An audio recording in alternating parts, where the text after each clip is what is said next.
Not many people have the chance to study a real human skeleton. In this video, we examine some beautiful human bones from a teaching kit. You will have a chance to learn about their distinctive geometries, functions, and load-carrying features. Let's start by looking at the human hand. It consists of 27 bones.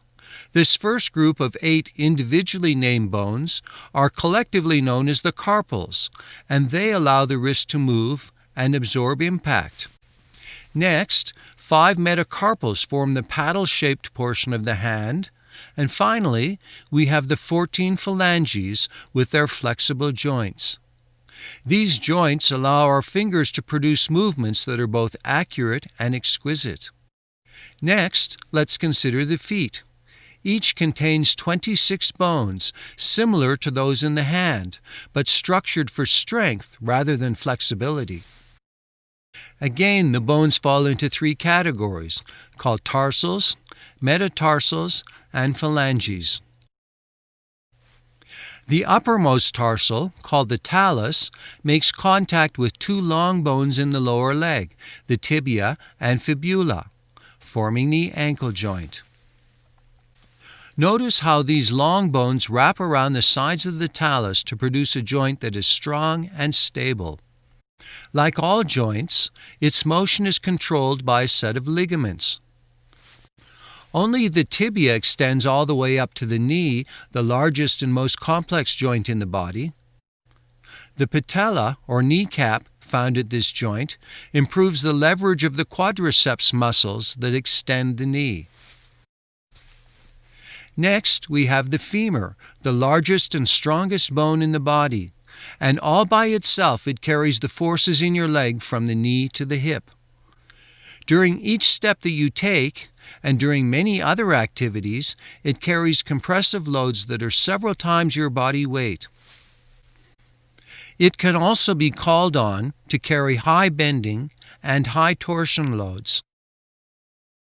Engineers who study mechanics know that the most efficient structural shape for carrying this combination of loads is a hollow circular tube, and that is exactly the cross-sectional shape of a femur. The ends of the femur carry a range of different contact loads depending on joint position and activity. What do you think would be a good structural design for these areas? You might want to pause the video and give this some thought. Would you like to see the internal structure of a real human femur? Well, it looks like this. Notice the thin, strong surface that exists where the contact forces act, and the porous structure that supports it from beneath. We call this porous bone cancellous, or spongy bone, and the dense bone that covers the surface of the bone is called cortical, or compact bone. No space is wasted in the body, and the hollow cavities in long bones, like this femur, are filled with marrow. If you look carefully, you can even see the small holes through which blood vessels entered and exited this bone.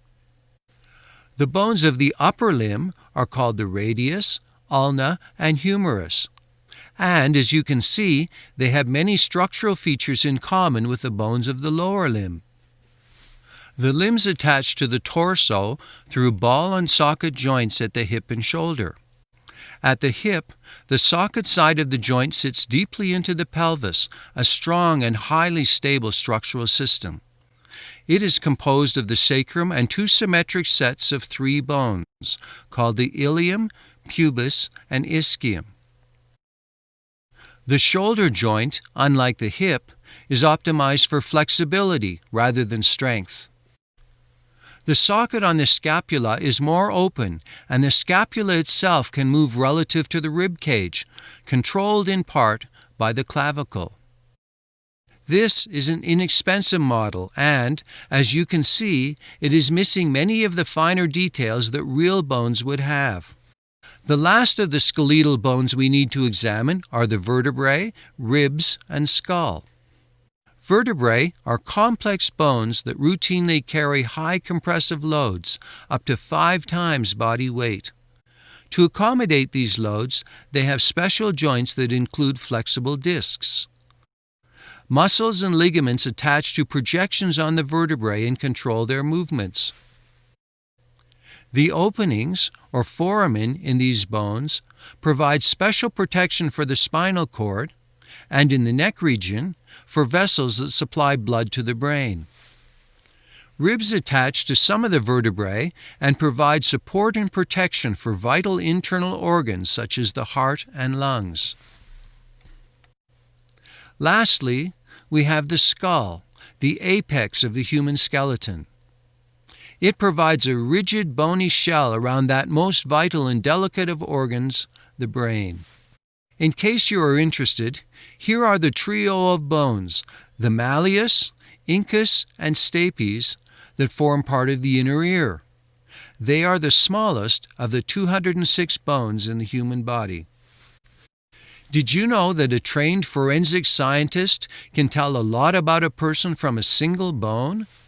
Depending on the bone, they might be able to tell a person's age, height, sex, race, details of any skeletal injuries, and even something about the kind of work they did and their cause of death. For example, by comparing these two femurs, it is easy to tell which person was taller. The strong detailing where the muscles would have attached to this femur indicates that it is from a male, and that he was physically active. These vertebrae also have a story to tell. The malformations on them may have been triggered by overloading of the spine.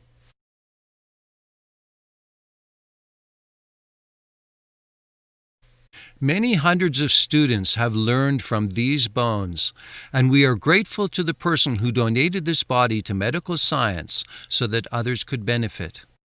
Oh, and one more thing.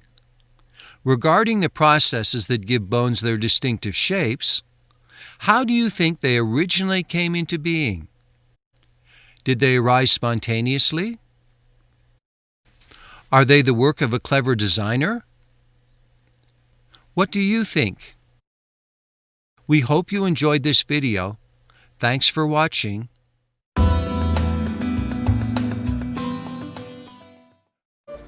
Don't forget to subscribe my YouTube channel and click the notification bell for more Radclusive videos. Thank you!